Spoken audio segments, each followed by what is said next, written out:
यहाँ से होगा। Shall we start then?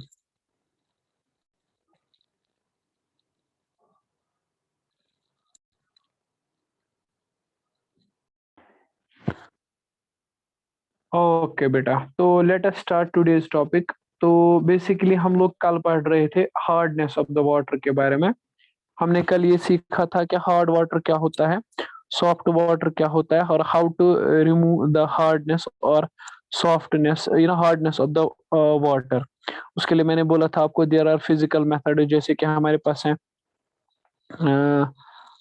जो है ना ये वाला मेथड, बॉइलिंग का मेथड, या और भी कई सारे मेथड्स हैं। ठीक, तो आज के क्लास में हम लोग बेसिकली पढ़ेंगे अबाउट दिस हाइड्रोजन पेरोक्साइड। अब हाइड्रोजन पेरोक्साइड जो है, ये भी हाइड्रोजन का ही एक कंपाउंड है। बेसिकली होता क्या है, हमारे पास H2 होता है हाइड्रोजन, और साथ में O2 होता है ऑक्सीजन। तो ये दोनों रिएक्ट करते हैं तो वहां पे बनता है H2O2। H2O2 जो है ना, ये बेसिकली इसी को हम लोग कहते हैं hydrogen peroxide. H2O2 is called as hydrogen peroxide. It is a special compound formed by the hydrogen atom.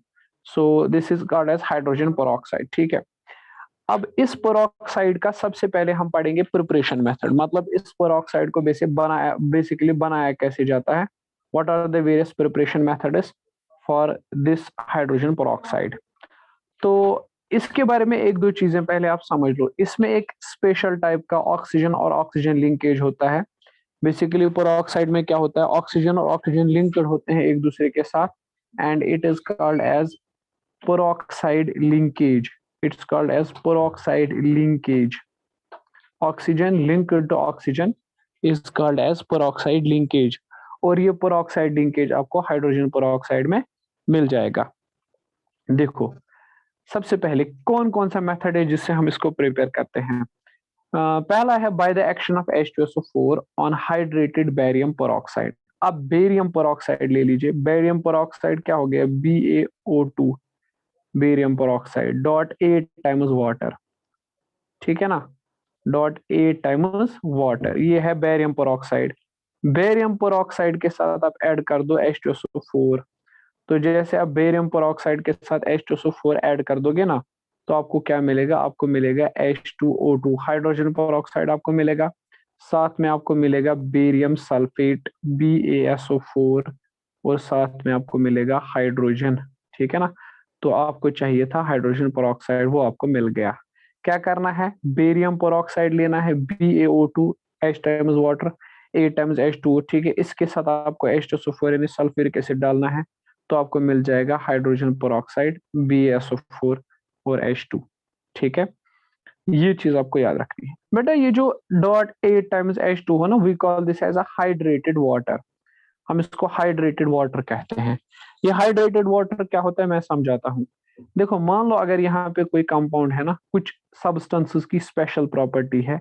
कुछ सब्सटेंसेस हमारे पास होते हैं, उनकी स्पेशल प्रॉपर्टी है कि वो एटमॉस्फेयर से वाटर सोक कर लेते हैं, वो एटमॉस्फेयर से वाटर को एब्जॉर्ब करते हैं। मान लो ये मेरे पास सब्सटेंस है और एटमॉस्फेयर में बहुत सारे वाटर वेपर्स प्रेजेंट हैं।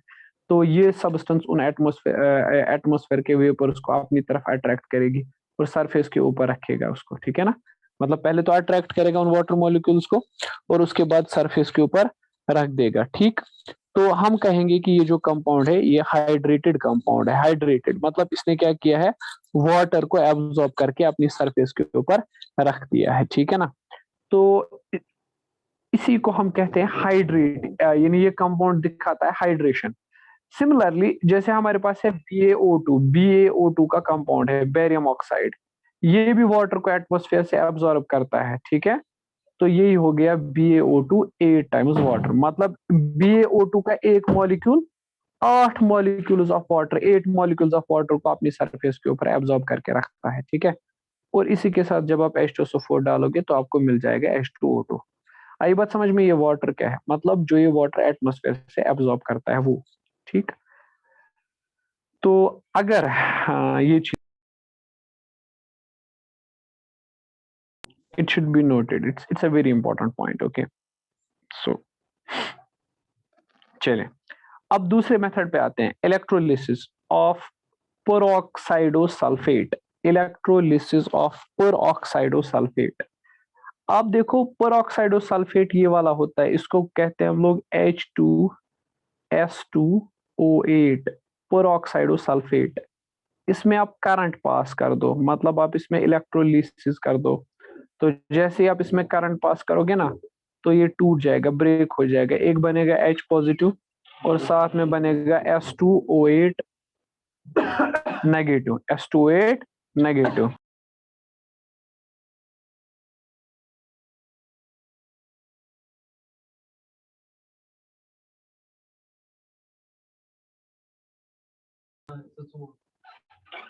ठीक है ना, तो ये सॉरी H2S2O8 जिसको हम पेरोक्साइडो डाइसल्फेट कहते हैं, ये ब्रेक हो जाएगा, बन जाएगा H पॉजिटिव और साथ में बनेगा S2O8 नेगेटिव। ठीक है, अब ये जो S2O8 नेगेटिव है ना, इसी के साथ जब हम वाटर ऐड करते हैं, व्हेन वी ऐड वाटर इस S2O8 के साथ, तो वहां से बन जाता है H2O2। I hope you are getting my point. पहले आपको क्या करना है, हाइड ये पेरोक्साइडो डाइसल्फेट लेके आना है, इसमें करंट पास करनी है, मतलब इसको इलेक्ट्रोलिसिस करना है। तो जब आप इसको इलेक्ट्रोलिसिस करोगे, ये बन जाएगा H पॉजिटिव और S2O8 नेगेटिव। फिर इसी S2O8 नेगेटिव के साथ वाटर ऐड करना है, तो वहां से बन जाएगा H2O2 हाइड्रोजन पेरोक्साइड। ये मेथड है सेकंड मेथड प्रिपरेशन का। शाबाश। एक और मेथड है जिसको बोलते हैं auto oxidation, auto oxidation of alkyl anthraquinols. आपको क्या करना है, एल्काइल एंथ्रोक्यूनॉल लेके आना है। ये देखो एल्काइल एंथ्रोक्यूनॉल, इसको बोलते हैं ट्वाइस इथाइल एंथ्रोक्यूनॉल। ये वाला, ये 3 बेंजीन रिंग्स आप देखो, और साइड में ये 2 OH ग्रुप भी आप नोटिस करो, 2 इथाइल एंथ्रोक्यूनोल। इसके साथ आपको ऑक्सीजन ऐड करना, मतलब ऑक्सीडेशन करनी है इसको। तो क्या होगा बेटा, ये जो OH ग्रुप है ना, ये कन्वर्ट हो जाएगा C double bond O group में। यहाँ पे देखो, यहाँ पे ना OH ग्रुप अटैच्ड, यार तो देखो यहाँ पे OH ग्रुप है ना अटैच्ड, तो ये OH ग्रुप कन्वर्ट हो जाएगा C double bond O group में।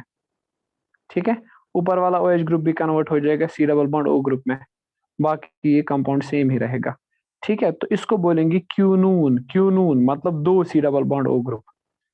ठीक है, फिर यही कन्वर्ट हो जाता है किसमें, हाइड्रोजन पेरोक्साइड में। क्लियर है कि नहीं, इसी से फिर हाइड्रोजन पेरोक्साइड बनता है। लेकिन ये सबसे कम यूज करते हैं, ये वाला मेथड ज्यादा फेमस नहीं है।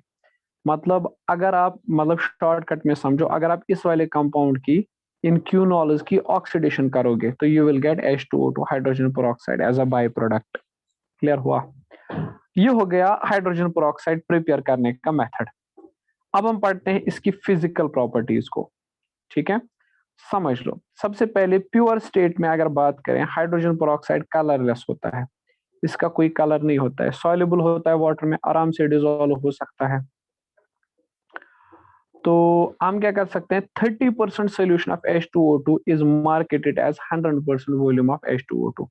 मतलब मार्केट में जो H2O2 आपको मिलेगा ना मार्केट के अंदर, वो H2O2 बेसिकली 30% होता है, 30% कंसंट्रेटेड। ठीक है, उसके अंदर कंसंट्रेशन होती है खाली 30%। ठीक, अब आते हैं इसके स्ट्रक्चर पर। H2O2 का जो स्ट्रक्चर है वो कैसा है, दिखने में कैसा है ये। देखो बेटा, इसका ये वाला स्ट्रक्चर आपको देखने को मिलेगा। यहाँ पे ये 2 ऑक्सीजन एटम्स हैं, और देखो इस साइड पे एक हाइड्रोजन एटम है और इस वाले साइड पे एक हाइड्रोजन एटम है, दोनों के बीच में ऐसे बॉन्ड है। ऑक्सीजन एटम, यहाँ से हाइड्रोजन एटम, यहाँ से हाइड्रोजन एटम। ठीक है, ऐसे करके in the form of 2 plain sheets, एक शीट्स के जैसे, अपर वाली शीट में एक, लोअर वाली शीट में एक। थोड़ा सा अगर आप इसको गौर से देखोगे ना, तो इसमें आप देखोगे कि ऑक्सीजन और हाइड्रोजन के बीच में ये बॉन्ड एंगल जो है, ये 94.8 डिग्री का आपको देखने को मिलेगा। ठीक है ना, ऑक्सीजन से ऑक्सीजन तक जो बॉन्ड जाता है, इसी को मैंने अभी नाम कहा था ना पेरोक्साइड लिंकेज, इसकी जो बॉन्ड लेंथ है 147.5 आपको दिखेगी। अच्छा, ऑक्सीजन से लेके हाइड्रोजन तक ये वाला जो बॉन्ड है, इसकी बॉन्ड लेंथ आपको 94.5 पिकोमीटर के आसपास मिलेगी। और एक और बॉन्ड एंगल यहाँ से देखो, ये 111.5 डिग्री होता है। ये बेटा इसका रियल स्ट्रक्चर है। जब हम इसको गैस फेज में, गैस स्टेट में लेते हैं ना, तो ये इसका रियल स्ट्रक्चर बन जाता है। क्लियर हुआ कि नहीं, शाबाश। इस तरह से आप इसका सॉलिड स्टेट में भी स्ट्रक्चर ले सकते हैं। H2O2 का सॉलिड स्टेट में जब ये होता है उस टाइम पे भी आप स्ट्रक्चर नोट कर सकते हो इसका।